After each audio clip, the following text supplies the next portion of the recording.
Este es uno de los casos más terribles que vi, y una de las razones es porque una de las víctimas recibió 16 hachazos y siguió viva por un tiempo como si nada hubiera pasado. Hola, bienvenidos a mi canal, soy Vicky y este es el caso de la familia Porco.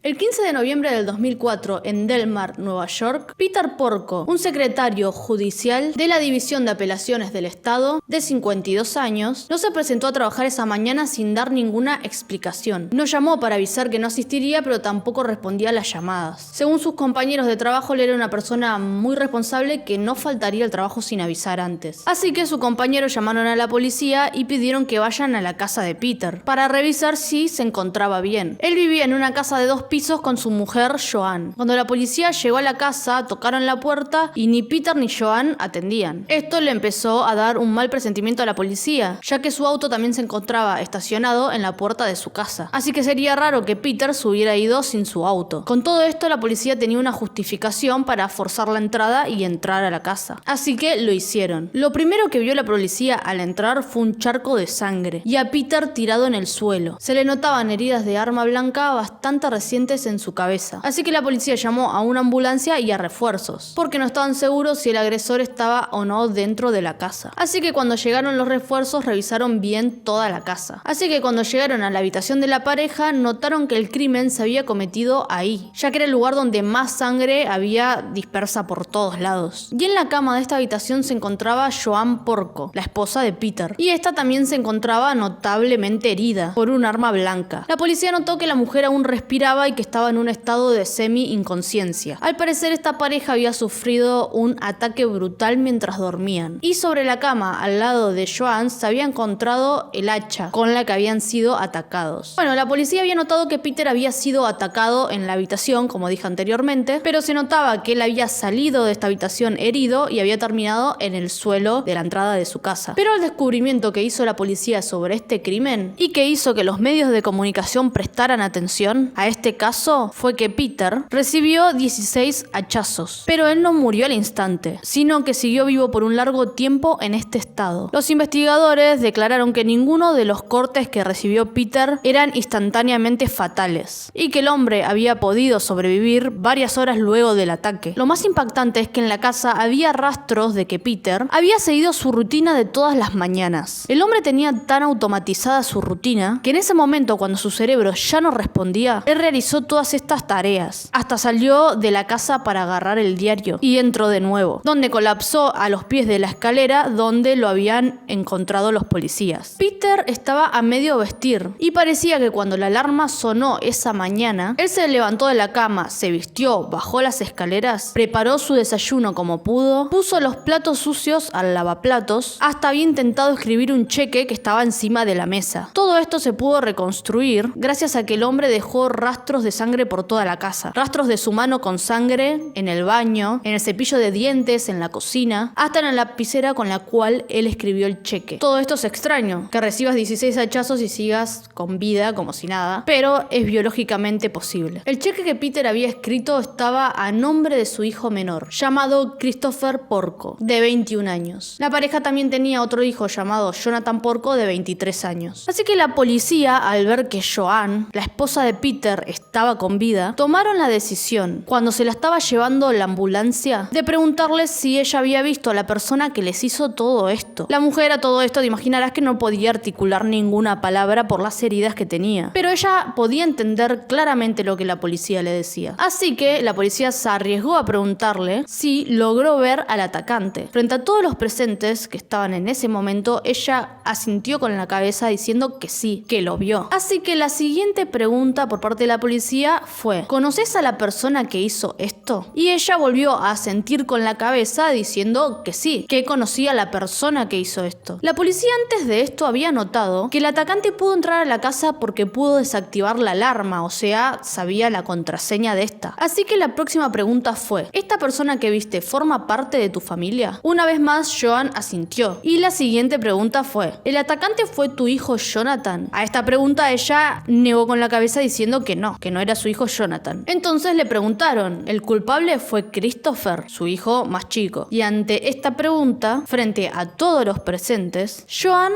asintió con la cabeza diciendo que sí, que su hijo menor era el culpable. La mujer, al momento de estas preguntas, estaba moribunda, así que es posible que, no sé, ella estuviera delirando, diciendo algo que quizás no era verdad. Así que la policía igual empezó a investigar. Así que supieron que Jonathan, el hijo más grande de esta pareja, era marinero y al momento de los hechos él estaba lejos, en el condado de Albany, así que Jonathan fue descartado rápidamente como sospechoso. Así que la policía, el único rastro del posible atacante que encontraron en la escena fueron unas huellas hechas con la mano de sangre en la caja telefónica que estaba en el jardín trasero de los Porco. Parece que alguien había cortado los cables telefónicos esa madrugada del 15 de noviembre, dejando sus huellas en la caja de estos cables. Como dije antes, Jonathan fue descartado por estar en otra ciudad. Así que investigando a Christopher notaron que él estaba lejos de la casa de sus padres esa noche, pero aún así lo buscaron para interrogarlo. Cuando la policía contactó a Christopher, él estaba en el campus de la Universidad de Rochester, a 4 horas en auto de la casa de sus padres, en el municipio de Bethlehem. Como dije antes, la prensa se interesó en este caso, y según Christopher, él se enteró del asesinato de sus padres porque un reportero fue a su universidad a entrevistarlo en el medio de una clase. Y este reportero y sus compañeros concuerdan que cuando Christopher recibió esta terrible noticia, se encontraba sumamente tranquilo, no se puso ni a llorar, ni parecía muy sorprendido. Así que luego de esto, Christopher llamó a la policía preguntando qué había pasado con sus padres. Su llamada fue algo así como: hola, soy Christopher, me enteré que encontraron a mis padres muertos esta mañana. Me preguntaba si tenían algún tipo de información sobre esto para mí. O sea, en la llamada se notaba muy desinteresado para el nivel de tragedia que había ocurrido. La operadora que atendió a Christopher en esta llamada estaba al tanto de que Christopher era un sospechoso de este caso. Así que le comunicó que su madre estaba aún con vida internada en el hospital Albany Med y que podría ir hasta allá para preguntar qué pasó, ya que ella no podía dar mucha información por este medio. La operadora le dijo esto a Christopher sabiendo que en el hospital había policías esperando a que él llegara para hacerle preguntas. Que en ese momento justo Joan estaba siendo operada para poder salvarla y reconstruirle el rostro que había quedado destrozado. Cuando él llegó, la policía lo interceptó y le hicieron varias preguntas. Lo primero que le preguntaron es qué estaba haciendo él en la noche del crimen. Y él dijo que la noche del 14 de noviembre estaba en su habitación del campus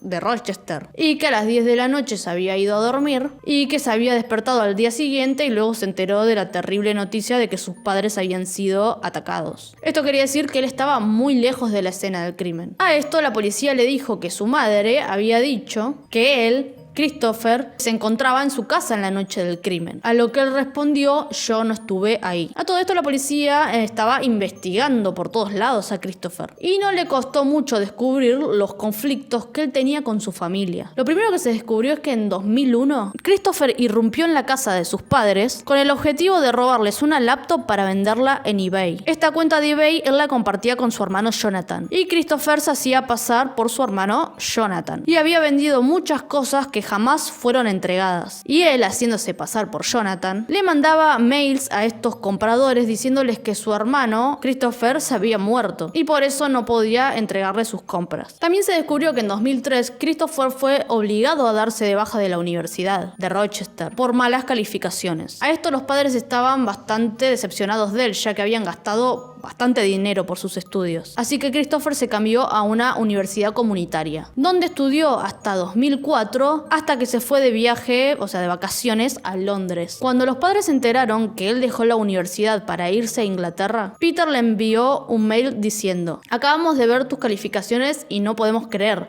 Ya sabes, 3 strikes y estás afuera. Explícanos esto, por favor. A lo que Christopher respondió a este mail: claramente en la universidad están equivocados. La calificación más baja que tuve fue una B. Estoy bien. Como se imaginan, esto es falso, ya que a él le estaba yendo pésimo en la universidad. Cuando él volvió de Inglaterra, pudo conseguir un expediente falso de otra universidad y así logró ser admitido en la universidad comunitaria que él asistía. Según Christopher, lo habían expulsado de la otra universidad porque su profesor había perdido los exámenes y que fue toda una confusión. El problema fue que al regresar a esta universidad él ya no tenía dinero y le había mentido a sus padres que por este inconveniente inconveniente de que le habían perdido los exámenes, la universidad le ofreció una beca. Obviamente todo esto era falso. Así que a Christopher se le ocurrió pedir un préstamo por $31.000 a nombre de su padre. Para esto falsificó la firma de Peter, así que convirtió a su padre en el deudor de este préstamo. También se compró una Jeep amarilla bastante cara, ya que a él le encantaba alardear en la universidad de que venía de una familia con mucho dinero y él quería demostrarlo. Sobre el préstamo y la Jeep, el padre se enteró y había prueba de estos en los mails que Peter le mandaba a Christopher. Uno de estos mails decía: falsificaste mi firma para pedir un crédito. ¿Qué estás haciendo? Debiste llamarme para discutir esto. Ahora voy a tener que llamar al banco para contarles que yo no fui el que pidió el préstamo. Te aviso que si lo haces de nuevo, te voy a denunciar por falsificar mi firma. Quizás estamos decepcionados de vos, pero tu madre y yo todavía te amamos y nos preocupamos por tu futuro. Llámanos para hablar de esto. Pero Christopher nunca respondió este correo. La verdad que me parte mucho el corazón esta última parte, porque a pesar de que era muy malo con sus padres, ellos todavía le querían dar oportunidades. Con toda esta información descubierta por la policía, pudieron detener a Christopher Porco mientras las autoridades preparaban el caso. Unos días después de que a él lo detuvieran, su madre despertó. Y acá comienzan uno de los giros que dio este caso. Cuando ella despertó, declaró no saber quién le hizo esto. Y al enterarse que su hijo estaba detenido, ella dijo que estaba 100% segura de que su hijo era inocente y que ella no iba a colaborar con la justicia, y pidió que lo liberen. Joanne había quedado totalmente desfigurada, había perdido un ojo y quedó con un leve daño cerebral. A todo esto la policía no podía creer lo que ella decía, ya que había muchos testigos en el momento que ella afirmaba que Christopher había sido el atacante. Joanne hasta mandó cartas a las autoridades pidiendo que dejen en paz a su hijo y que se centren en encontrar al verdadero culpable. A la fiscalía por suerte no le importó este pedido de Joanne, así que procedieron al juicio de Christopher y asumieron que o Joanne había olvidado lo que había visto o quería convencerse a ella misma de que Christopher era inocente. Esto último no era raro, ya que la policía sabía que sus padres le perdonaban siempre todo lo que él hacía y siempre se salía con la suya. Así que en el juicio Joanne colaboraría con Christopher y su defensa. Así que el 27 de junio del 2006 empezó el juicio contra Christopher. Las pruebas que se presentaron fueron las que mencioné anteriormente: las discusiones por dinero, el tema de la universidad, también que se había desactivado la alarma por alguien que conocía, y el hacha con las que lo mataron pertenecía a la familia Porco. Esta estaba en su garage y era raro que alguien que no los conociera los fuera a matar sin ningún arma y en el momento solamente agarren un arma que estaba ahí. O sea, es como raro. Es alguien que tenía conocimientos de dónde estaba el hacha. Pero la prueba más importante es que luego se descubrió que era mentira. Lo que él contó de que el día de los hechos él se fue a dormir al campus a las 10 de la noche y se despertó al otro día a las 8 de la mañana enterándose de la noticia de que sus padres habían sido atacados, ya que un testigo declaró ver la Jeep amarilla de Christopher y también se vio por cámaras de seguridad cómo esta Jeep amarilla salió del campus a las 10:30 de la noche y se mostraba de regreso a las 8:30 de la mañana al día siguiente. Aparte, un vecino de Los Porco testificó que esa noche vio una Jeep amarilla fuera de la casa estacionada. Tengamos en cuenta también que, una Jeep amarilla llama mucho la atención y no es extraño que varias personas la noten, porque él quería ostentar que tenía muchas cosas y, en este sentido no fue inteligente para nada. Le hicieron pericias psicológicas y aparte de todo lo que se veía, como él tampoco nunca demostró un poquito de remordimiento siquiera por lo que le hizo a sus padres, y también era fuerte la imagen en el juicio ver a su madre sentada al lado de él con toda la cara desfigurada. O sea, como que él no mostró ningún sentimiento en todos estos acontecimientos, así que llegaron a la conclusión de que tenía rasgos psicopáticos. Y hasta su hermano Jonathan testificó contra él, contando todos los problemas que sus padres tuvieron que lidiar por su hermano. Así que el 12 de diciembre del 2006, con 23 años, Christopher Porco fue declarado culpable de homicidio culposo en primer grado por la muerte de su padre y también por el intento de homicidio contra su madre, y fue sentenciado a 100 años de prisión, siendo elegible para libertad condicional después de que hayan pasado 50 años de su condena. A pesar de esta sentencia, la madre hasta el día de hoy sigue sosteniendo que su hijo es inocente y él también. ¿Por qué él hizo todo esto? Yo creo que está más que claro que fue por dinero y porque los padres estaban descubriendo sobre todas las